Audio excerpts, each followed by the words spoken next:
오늘 우리가 읽은 성경 말씀 구약에서 아주 유명한 말씀입니다. 우리들이 여러 번 읽고 여러 번 알고 있고 설교로 많이 들었던 그런 말씀입니다. 하지만 듣고 깨달을수록 깊은 하나님의 말씀이 들어있기에 오늘 또 다시 살펴보고자 합니다. 이스라엘 초대왕 사울 왕이 하나님의 명령을 받습니다. 15장 3절이죠. 지금 가서 아말렉을 쳐서 그들의 모든 소유를 남기지 말고 진멸하되 남녀와 소아와 젖먹는 아이와 우양과 낙타와 나귀를 죽이라. 여러분, 하나님께서 진멸전쟁을 지금 말씀하신 것입니다. 하나님께서 진멸전쟁이 아니라 그냥 전쟁을 명하실 때도 있어요. 블레셋이 쳐들어왔을 때에 블레셋과 싸워 이기는 것, 이건 그냥 전쟁이에요. 전쟁인데 하나님께서 명령하셔서 어디를 가가지고 쳐라, 치되 남녀노소를 남기지 말고 완전히 진멸해라. 심지어 거기에 있는 짐승들까지 완전히 진멸해라. 그리고 거기에서 나온 금은 모든 동철들은 다 하나님의 전에 바쳐라. 이건 진멸전쟁이에요. 진멸전쟁의 의미는 뭐냐면요, 심판이에요. 죄악을 심판하시는 전쟁인 거죠. 그러니까 하나님의 심판이기 때문에 남김이 없는 거예요. 하나님의 심판은 완벽합니다. 지옥의 심판이 완벽한 것과 똑같아요. 하나님은 천국과 지옥 가는 일에 착오가 없어요. 완벽하게 하세요. 완벽하게. 주님께서 사울에게 아말렉을 완벽하게 진멸하라고 했습니다. 이것은 하나님의 심판을 시행하시려고 하는 거예요. 여러분, 하나님께서 사울에게 완벽하게 멸하라고 전쟁을 먼저 선포하셨으니까 이 전쟁은 사울의 전쟁이에요? 하나님의 전쟁이에요? 하나님의 전쟁이죠. 하나님께서 가셔서 직접 싸우시겠다는 것입니다. 즉 사울의 손을 통해서 하나님이 심판하시겠다는 거니까 이 전쟁은 100% 이기는 거죠. 자, 사울이 이걸 알까요? 모를까요? 사울이 알죠. 알아요. 하나님이 세운 왕이니까 알죠. 하나님이 기름 부어 세운 왕이잖아요. 하나님의 능력을 알잖아요. 알아요. 사울이 거리낌없이 전쟁하러 나갑니다. 그때 당시에는요, 사울에게 아직 이스라엘 상비군이 없었을 때예요. 나중에 사울이 군대를 조직해가지고 이제 상비군, 우리나라의 군대 같은 군병들이 이렇게 군대가 조직이 되죠. 지금은 군대가 아니에요. 이스라엘 백성들이 나가서 농사 짓다가 하나님께서 싸워라 하시면 모두 다 무기 들고 나가지고 그냥 싸우는 거예요. 그러니까 정해진 군대가 없는 거죠. 지금 사울에게 그런데 하나님께서 아말렉과 전쟁해라, 진멸해라 이랬어요. 사울이 거리낌 없이 농사 짓던 사람들 전쟁하러 가자. 하나님께서 명하셨다. 출정을 한 겁니다. 그래가지고 아말렉과 싸웠어요. 이겼어요? 졌어요? 당연히 이기죠. 당연히 이기죠. 여러분, 이게 문제입니다. 하나님의 전쟁인데 사울은요, 거기에서 완벽한 전쟁에 승리를 했음에도 불구하고 진멸하라는 하나님의 말씀을 순종하지 않습니다. 아말렉 왕 아각을 끌어와요. 이름이 아각입니다. 아각 왕을 끌어옵니다. 그리고 좋은 소와 양들을 전부 다 끌어와요. 여러분, 사무엘은요, 그 전쟁의 현장에 있지 않았어요. 다른 곳에 있었죠. 사무엘이 기도하는데 하나님께서 사무엘에게 나타나세요. 사무엘아, 사울이 내 명령을 준행하지 않았다. 여러분, 11절 보니까 사무엘이 근심해서 온 밤을 하나님 앞에 부르짖었다. 이렇게 나옵니다.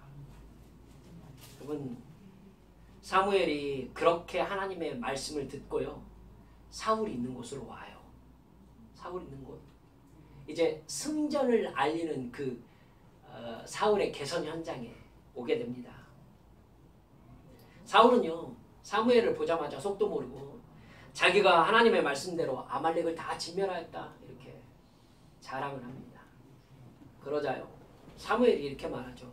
왕이시여, 다 진멸하였다면서 지금 내 귀에 들리는 이 짐승의 울음소리가 어떻게 된 겁니까? 그러니까 사울이 딱 이랬을 거야. 아, 그거요. 아유, 제가 말씀대로 다 했는데 그건 저 길갈에 가서 하나님께 제사하려고 제일 좋은 것들로만 가려왔습니다. 내가 가지려고 한 게 아니라 이거 하나님의 제물입니다. 이유 끝내주죠.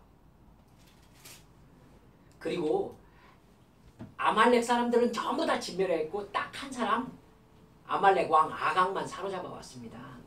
내가 이놈을 살려두려고 하는 게 아닙니다. 처형할 겁니다. 자기가 다 했다는 거예요. 여러분 그렇게 사울이 얘기하자 사무엘이 우리가 너무나 잘 알고 있는 22절 말씀을 사울에게 선포하는 겁니다. 사무엘이 이르되 여호와께서 번제와 다른 제사를 그의 목소리를 청종하는 것을 좋아하심같이 좋아하시겠나이까. 순종이 제사보다 낫고 듣는 것이 순양의 기름보다 낫습니다. 여러분 거짓말하지 말라는 거예요. 지금 사울한테 거짓말하지 마라. 네가 정말 하나님께 제사하려고 끌어온 거 맞냐? 웃기지 마라. 너 지금 아말렉 왕 끌어와가지고 백성들에게 네가 이 정도로 능력 있는 왕이라고 자랑하려고 왔잖냐. 그래서 처형한다고 해도 백성들 앞에서 봐라 내가 아말렉 왕을 이렇게 끌어와서 처형한다라고 지금 퍼포먼스를 하고 싶어서 그런 거 아니냐. 그리고 저 짐승들 왜 끌어왔냐. 저 짐승들 봐라 내가 이렇게 능력 있는 왕이다. 너희들을 부유하게 해줄 수 있는 왕이다 하고 자랑하려고 지금 끌어온 거 아니냐.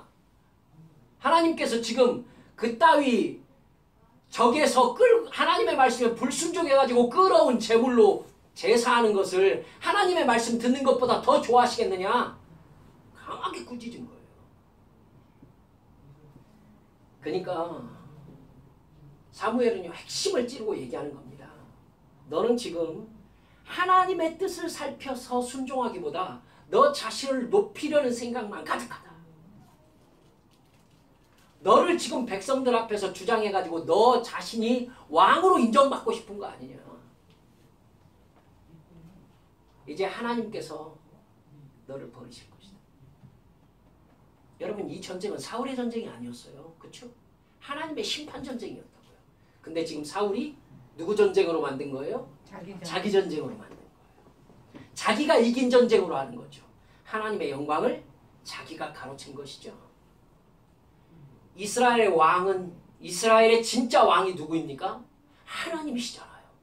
그런데 지금 사울은 은근히 승리가 확정되어 있는 이 전쟁을 통해서 이스라엘의 진짜 왕이 누구다고 얘기하려고요?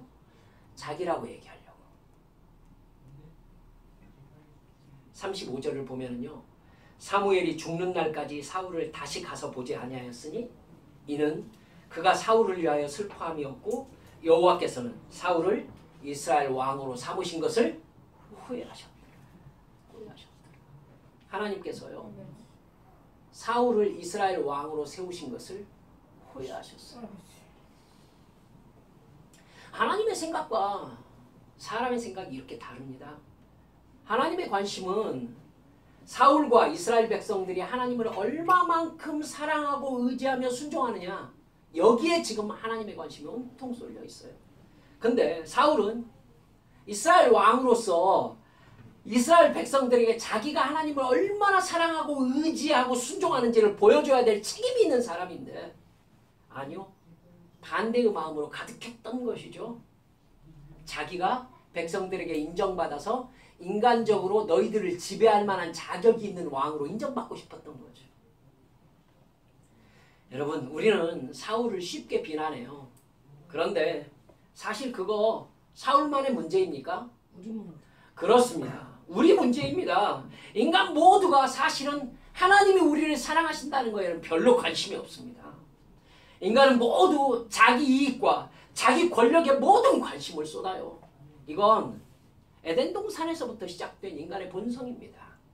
하나님은요. 아담과 하와와 나누는 사랑의 관계에 온통 관심이 집중되어 있었어요. 그런데 아담과 하와는 하나님이 아니라 사탄에게 귀를 기울입니다. 사탄이 뭐라고 해요? 야, 하나님만 제거하면 너는 자유롭다. 너에게 하나님이 모든 세상을 다스릴 권력을 주었지 않느냐? 능력을 주었지 않느냐? 이 모든 피조세계가 너에게 복종하고 있다. 이제 네가 왕이 될 수 있는 유일한 방법은 하나님만 제거하면 된다. 하나님을 제거할 수 있는 방법이 뭡니까? 선악과를 따먹어서 너도 하나님처럼 네가 선악을 결정하는 존재가 되어라. 여러분, 이거죠. 하나님은 온통 아담과 하와를 사랑해서 아담과 하와만 바라봐요. 아담과 하와와 사랑의 관계를 나누는 데 관심이 집중되어 계세요. 그런데 아담과 하와는 하나님을 등 뒤에 두고 자꾸 하나님의 세계 바깥을 바라봐요. 저것을 가지고 싶습니다. 이게 인간의 죄입니다. 그리고 그 마음이 인간의 죄의 본성이 되었습니다. 그 결과 우리는 본능적으로 우리의 이익만 생각하게 되어 있어요. 모든 상황에서 내가 이익 보는 걸 추구합니다. 다른 사람보다 더 많이 돈을 소유하고 다른 사람보다 더 높은 권력자가 되어서 세상에서 누릴 수 있는 즐거움을 누리며 사는 것이 소망입니다. 여러분, 그럼에도 불구하고 인간이 자기 마음대로 되지 않는 상황이 있다는 걸 알기 때문에 인간의 종교적 본성에 의해서 종교를 만들어낸 것입니다. 신을 만들어낸 것이죠. 이 세상에 있는 모든 종교는 자기 이익을 위해서 신에게 치성을 드리는, 그게 종교입니다. 여러분, 이건 우리나라의 삼국시대 이전부터 있었던 거 아시죠? 나에게 돈과 권력, 건강과 재미를 얻게 해달라고 신에게 비는 게 종교입니다. 다른 사람에게 선을 베푸는 것도 자기가 얻을 이익을 위해서 하는 그런 행위인 것이죠. 아닙니까? 심지어 다음 생에 더 나은 존재로 환생을 하기 위해서 거지에게 자선을 베푼다는 저 동남아 여러 나라들을 제가 돌아다녀 보았습니다. 오직 단 하나, 이 세상에 있는 모든 종교 중에 단 하나, 기독교만 하나님이라는 신과 사랑의 관계를 맺는 삶이 영생으로 연결된다, 이렇게 가르치고 있습니다. 하나님의 아들 예수 그리스도께서 죄의 대가로 영원한 죽음을 당해야 할 나를 대신해서 십자가에서 대신 죽어주셨음을 믿는 것이 기독교입니다. 나를 구원하신 예수님을 사랑하고 내 욕심과 싸우면서 세상 즐거움과 세상 자랑을 위해서 살지 않는 것이 예수님을 믿는 사람들의 삶입니다. 할렐루야. 아멘. 이건 인간의 본성과는 완전히 다른 삶인 거죠. 인간은 그렇게 살고 싶지 않아요, 여러분. 아담이 그렇게 살고 싶지 않아서 선악과를 따먹었어요. 예수님을 믿지 않는 사람들이 대부분 그렇게 세상에서 살 수 있을까? 이렇게 생각할 수밖에 없는 삶입니다. 그래서 여러분, 교회를 다닌다고 하면서도 진짜 예수를 믿는 사람들이 너무나도 적은 게 바로 그것 때문입니다. 본성하고 달라요. 사도 바울이 로마에서에서 계속 뭐라고 합니까? 하나님의 뜻과 인간의 본성은 서로 싸우게 되어 있다. 싸우게 되어 있다. 여러분, 하나님도 죄인인 인간이 어쩔 수 없이 자기 욕망에 계속해서 이끌린다는 것 알고 계십니다. 여러분, 인간에게는 본질적인 변화가 필요한 것이죠. 그래서 보내주신 하나님의 영이 누구십니까? 성령님이신 거예요. 우리 스스로는 선을 행할 능력이 없어요. 우리 스스로는 계산 없이 누군가를 사랑해낼 능력이 없다고요. 우리 스스로는 하나님을 인식하고 하나님을 위해서 내 자신을 드릴 수 있는 그러한 인식세계가 열리질 않아요. 우리는 하나님을 위해서 나 자신을 드리고 싶어 하지 않아요. 죄의 본성 때문에 그래요. 그걸 알고 하나님께 엎드려서 주여 내가 하나님을 사랑하게 해주옵소서, 내가 십자가에 붙잡혀 살게 해주옵소서, 내가 저 영원한 하늘나라를 위하여 살게 해주시옵소서, 이렇게 기도하는 사람에게 하나님께서 뭘 부어주십니까? 성령님을 부어주시는 것입니다. 성령께서 오신 사람은 어떻게 됩니까? 진정으로 그 마음이 변화되는 것입니다. 로마서 8장 13절 14절은 이렇게 말씀하고 있습니다. 너희가 육신대로 살면 반드시 죽을 것이로되 영으로서 몸의 행실을 죽이면 살리니 무릇 하나님의 영으로 인도함을 받는 사람은 곧 하나님의 아들이라. 할렐루야. 여러분, 성령께서 우리 안에 와 계셔서 하나님의 뜻을 가르쳐 주셨을 때에 우리 몸의 행실을 죽이고 그 말씀에 순종하는 사람이 곧 하나님의 자녀라는 것입니다. 우리가 육신대로 우리의 본성대로 살면 반드시 죽을 것이다. 성경이 우리에게 이렇게 말하고 있습니다. 예수 믿는다고 교회 다니면 뭐 하냐는 것입니다. 예수 믿는다고 교회 다니지만 마음의 죄악의 본성대로 이끌려 살아가는 사람 반드시 죽을 것이다. 정말 하나님의 자녀란 네 안에 와 계신 성령님의 말씀대로 붙잡혀서 그 말씀에 순종하며 나의 몸의 행실을 죽이는 것이 바로 하나님의 자녀의 삶인 것이다. 여러분, 이것이 우리가 마땅히 살아야 할 인생이라고 확실하게 믿고 따르는 사람이 하늘나라까지 우리의 삶을 연결시키는 삶인 줄 믿으시기 바랍니다. 여러분, 그래야 우리의 죽음이 두렵지 않을 수 있어요. 그렇죠? 그래야 죽음이 두렵지 않지. 여러분, 죽는 게 두렵습니까? 아니. 그게 뭐가 두렵습니까? 여러분, 우리 주님의 나라로 들어가는 여러분 문이 열리는 순간이 우리가 죽는 순간 아닙니까? 여러분, 엄마 뱃속에서 나오면서 여러분 너무나도 두렵고 힘들었던 거 기억하고 계시는 거 계십니까? 여러분, 엄마 뱃속에서 나오면서 누구도 무서워하지 않았어요. 그 기억도 없을걸요? 사랑하는 여러분들이요, 예수 그리스도를 믿고 그 믿음에 붙잡혀서 성령의 인도하심대로 따르는 삶, 이 삶은 이 세상의 삶이 저 영원한 천국의 삶으로 연결되는 삶이라는 것을 믿으시기 바랍니다. 여러분, 그렇게 성령 충만해서 성령님과 영적으로 교제하는 사람이 예수님을 사랑하는 삶인 것입니다. 그 사람이 하나님의 뜻을 분별하고 천국의 삶을 사모하는 것이죠. 늘 기도하며 그 사람은 예배하는 삶을 살게 되어 있습니다. 이게 하나님과 사랑의 관계 속에서 사는 인생인 것입니다. 그런데 예수를 믿는다고 교회를 다니면서도 예수님과의 관계가 성장하지 못하고 여전히 세상 사람처럼 종교적 욕심에 의해서 종교적 열심을 내는 사람들이 너무나 많은 거예요. 여러분, 제가 또 얘기합시다. 그냥 기도원에서 들었던 얘기가 너무 충격적이어가지고 제가 뭐 잊혀지질 않아서요. 박자 맞춰서 100만원, 400만원, 1000만원, 3000만원 그 노래를 부르더니 3000만원 입금하는 사람부터 하나님께서 기도 응답하실 것이라고. 이게 지금 이게 뭐예요 지금?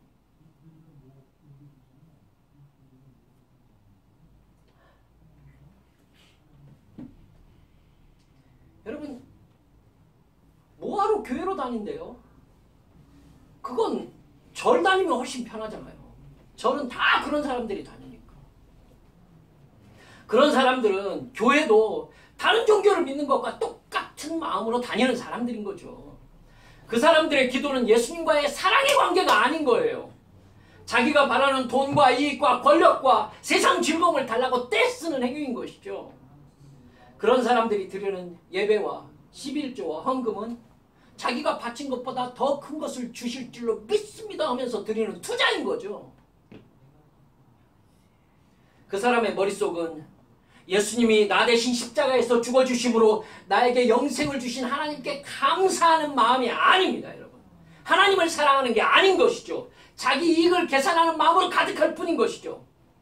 오늘 우리가 살펴보는 사울의 마음인 것입니다. 분명히 사울은 하나님께 제사 드리기 위하여 제물을 잡아왔다고 했습니다. 여러분, 그러나 그것이 하나님의 사랑에 진정으로 감사하고 하나님을 사랑하는 마음이었습니까? 사울은 그 행위를 통해서 백성들에게 자기가 이 전쟁을 승리로 이끌었다고 광고하고 싶었을 뿐입니다. 하나님은 관심도 없었어요. 자기가 얻을 이익만 계산하면서 움직였던 사람인 겁니다. 그러니까 하나님이 사울을 버리신 겁니다. 사무엘은 그 후로 사울을 죽을 때까지 단 한 번도 만나지 않았어요. 우리도 죄의 본성을 가지고 있기 때문에 성령 충만하지 않으면 그런 유혹에 얼마나 잘 넘어가는지 모릅니다. 우리도 똑같아요, 여러분. 하나님은 우리와 사랑의 관계를 맺는 데 관심이 있으신데 우리는 하나님과 눈을 맞추는 것이 아니라 세상 바깥에 있는 쾌락과 자랑과 인기에 관심이 쏠려 있는 겁니다. 그래서 하나님께 이것도 주시고 저것도 주시라고 간절하게 기도합니다.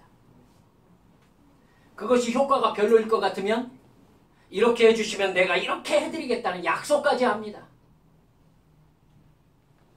하나님이 우리에게 나는 너의 하나님이다 이렇게 말씀하시면 내가 너를 위하여 아들을 십자가에 못 박아 죽였다. 그래서 너에게 영생을 주신 것이다. 이렇게 말씀하시면 알아요. 그러니까 저것 좀 주세요. 하면서 바깥 걸 바라보고 있는 거예요. 하나님은 나 좀 보겠니? 그럼 하나님 힐끗 쳐다보고 하나님 저거요 저거 좀 주세요. 이게 사울의 마음이었던 겁니다. 하나님 왕으로 세우셨잖아요. 그러니까 나 왕 좀 되게 해주시오. 결국 그 말인 것이죠. 하나님이 사울에게 뭐라고 하고 싶으셨겠어요? 사울아, 이스라엘의 왕은 네가 아니라 나다. 네가 나를 이스라엘의 왕으로 섬길 때에 내가 너를 왕으로 세워줄 것이다. 하나님의 계산법을 사울은 전혀 이해하지 못했어요. 하나님을 그토록 사랑하며 섬겼던 다윗이라는 사람. 여러분, 하나님께서 다윗이라는 사람을 노예로 여기시면서 막 부려먹으셨어요? 하나님을 그렇게 높이고 하나님을 왕으로 섬겼더니 하나님께서 다윗을 이스라엘의 가장 위대한 성군으로 세우셨지 않습니까? 이게 하나님의 움직이심이에요. 여러분, 따라서 합시다. 주님, 저는 절대로 하나님과 거래하지 않겠습니다. 그렇습니다, 여러분. 하나님 앞에서 죄송합니다만 잔머리를 왜 잔머리를 굴려요? 사랑하는 여러분들이요, 제가 저 인간극장인가 뭐 그런 곳에서 언뜻 이렇게 봤던 기억이 납니다만 아버지가 일도 하지 않고 돈만 생기면 술 먹고 엄마와 아들이요 이제 4살인가 되어 보이는 아이였어요. 술 먹고 들어와가지고는 무조건 폭행하는 겁니다. 엄마가 결국은 아들이랑 남편 놔두고 집을 나가버렸어요. TV에 나오는데 애가 혼자 집에 있어요. 너무 더럽더라고요. 씻지도 않고 먹지도 못하고 집에서 울다가 여러분 아시죠? 얼굴에서 눈물이 흘러가지고 떼국이 이렇게 얼굴에 묻어있는 채로 이렇게 경찰과 사회복지사가 가가지고 이렇게 집에 이게 들이닥쳤어요.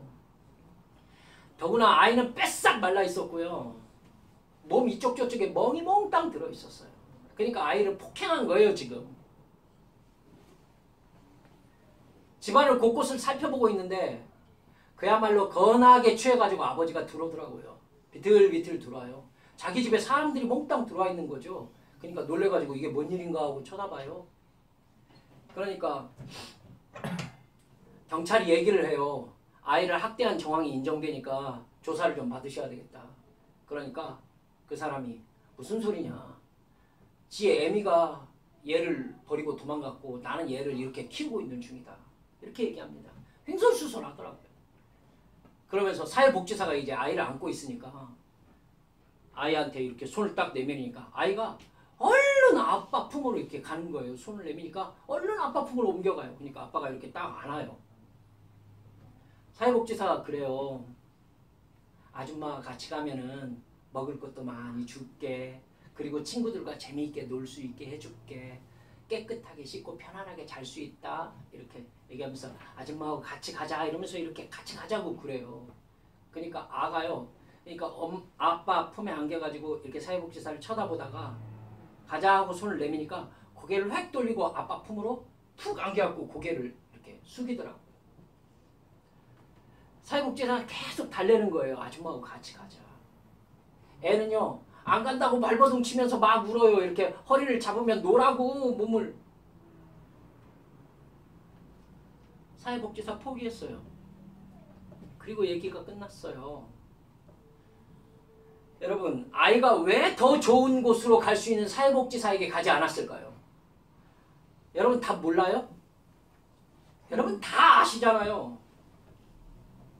두들겨 맞고 굶고 고통만 가득한 가정인데 왜 아빠 품에만 안겨있냐고요. 모두 다 답을 다 알고 있습니다. 아이에게는 아빠가 세상 전부이기 때문입니다. 고통스럽게 때리고 굶어도 아이는 그게 세상인 줄 알아요. 지금 그 세상 바깥이 있는 줄 모릅니다. 알고 싶지가 않아요. 아빠가 자기의 전부이기 때문입니다.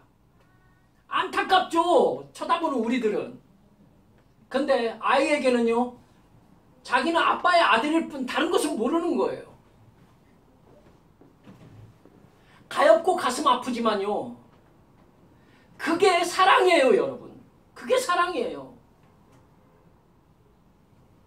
하나님은요. 이집트 노예로 430년을 산 이스라엘 백성들을 자기 백성으로 삼으시고 계속해서 뭐라고 하시느냐면요. 나는 너희의 하나님이다. 너희는 내 백성이다. 이렇게 말씀하세요. 레위기 26장 12절에서 13절 레위기가 율법을 말씀하신 말씀 아닙니까? 거기에 반복해서 그래요. 나는 너희 중에 행하여 너희의 하나님이 되고 너희는 내 백성이 될 것이니라. 나는 너희를 애굽 땅에서 인도하여 내어 그들에게 종된 것을 면하게 한 너희의 하나님 여호와니라. 내가 너희의 명예의 빗장을 부수고 너희를 바로 서서 걷게 하였느니라. 하나님께서 너희 하나님이라고 자꾸 말씀하시는 거예요. 너희는 내 백성이라고 말씀하시는 거예요. 에레미야는요. 이스라엘 백성들이 완전히 유다가 망할 때에 써진 성경 말씀 아닙니까? 거기에서 하나님이 계속해서 말씀하세요. 제가 지금 성경 말씀을 쭉 적어왔는데 다 읽어드릴 수가 없어요. 에레미야서 11장 4절 보면 너희는 내 목소리를 순종하고 나의 모든 명령을 따라 행하라. 그리하면 너희는 내 백성이 되겠고 나는 너희의 하나님이 되리라. 에레미야 31장 1절 여호와의 말씀이니라. 그때 내가 이스라엘 모든 종족의 하나님이 되고 그들은 내 백성이 되리라. 여러분 에스겔에서도 그러잖아요. 내가 그들과 화평의 언약을 세워서 영원한 언약이 되게 하고 또 그들을 견고하고 번성하게 하며 내 성소를 그들 가운데 세워서 영원히 이르게 하리니 내 처소가 그들 가운데 있을 것이며 나는 그들의 하나님이 되고 그들은 내 백성이 되리라. 사랑하는 여러분들이요. 결국 이 말씀은요. 신약 고린도전서 히브리서까지 계속 이어지면서 반복합니다. 히브리서 8장 10절을 보면 또 주께서 이르시되 그날 후에 내가 이스라엘 집과 맺을 언약은 이것이니 내 법을 그들의 생각에 두고 그들의 마음에 이것을 기록하리라. 나는 그들에게 하나님이 되고 그들은 내게 백성이 되리라. 할렐루야. 아멘. 여러분 하나님의 소원 성경 창세기부터 계시록까지 쭉 나타난 하나님의 소원은 뭐냐면 너희는 내 백성이 되고 나는 너희의 하나님이 되는 것입니다. 이게 하나님의 소원이에요. 아멘. 여러분 영어로 나는 너의 것이다. 이 말이 I'm your man입니다. I'm your man. I'm your man은요. 중세에 자기가 기사가 중세의 기사가 자기가 섬기기로 한 왕에게 충성을 맹세하면서 한 얘기예요. 나는 당신의 것입니다. 여러분 하나님께서 우리에게 계속해서 말씀하시잖아요. 나는 너희의 하나님이다. 나는 너희의 것이다. 근데 우리들은 하나님께 저는 하나님 것이에요 라고 말을 안 해요. 하나님께 뭐라고 하냐면 저거 갖고 싶어요. 이렇게 말해요. 하나님하고 핀트가 안 맞아요. 나는 너희의 하나님이 되었으니까 너희는 내 백성이 되어야 맞지 않느냐. 하나님께서 이렇게 말씀하시는데 아니요. 이스라엘 백성들은 역사 통해서 너희는 내 백성이다 이랬는데 이스라엘 백성들은 바알에게 가서 바알이여 나는 당신의 백성입니다 이렇게 말했어요. 여러분 하나님이 나는 너만 알겠다. 너는 나만 알아라. 여러분 하나님께서요 그렇게만 하면 나머지는 다 알아서 해주시겠다고 하셨어요. 신명기 28장 보세요. 너희가 나가도 복을 받고 들어와도 복을 받고 너의 떡반죽 그릇이 복을 받고 너의 후손이 복을 받고 너의 가정이 복을 받고 너의 가축이 복을 받고 하나님께서요 네가 내 백성이 되고 내가 너의 하나님이 되기만 한다면 네가 내 말을 듣고 순종하며 나와 사랑의 관계를 올바로 맺기만 한다면 나머지는 내가 다 알아서 하겠다. 이게 하나님의 약속이었어요. 여러분 그랬는데 이스라엘 백성들은 끝내 그 말을 믿지 않았고 끝내 바알에게로 달려갔어요. 하나님이 아니라 다른 것이 갖고 싶었어요. 우리는 혹시 아직도 내가 바라는 것을 얻기 위한 종교적인 욕심으로 우리의 종교 행위를 하고 있지는 않습니까? 내가 바라는 거 하나님 앞에 강력하게 요구하기 위해서 기도원 올라가니까 기도원 목사님들은 100만 원, 200만 원 막 이러고 이게 뭐예요 여러분?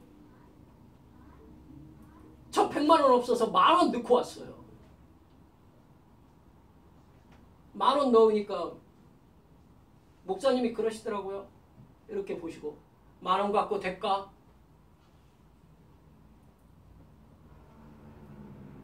정말 가슴 아팠어요. 정말 가슴 아팠어요.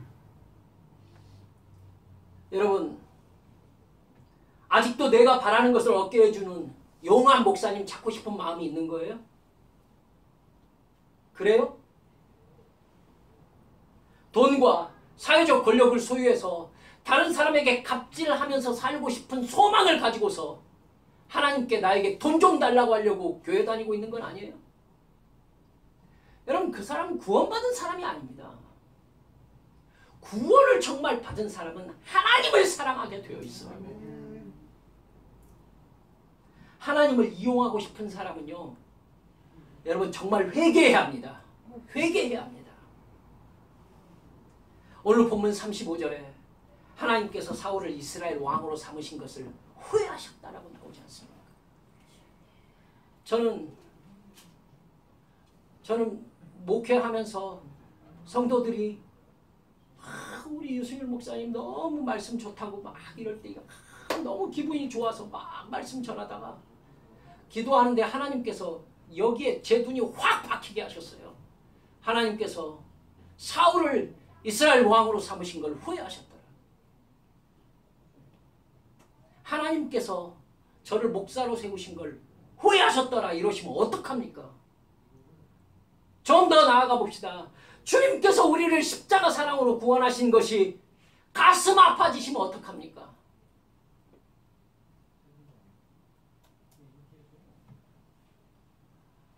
어떤 아이가 엄마에게 책을 가져와서 이렇게 자기가 이렇게 이제 누워서 자려고 하니까 엄마한테 책 읽어달라고 이렇게 얘기합니다.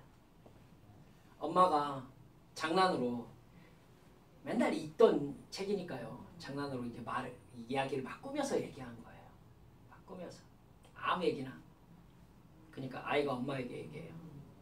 엄마 원래대로 읽어줘. 왜? 난 여기 나와 있는 대로 읽고 있는데?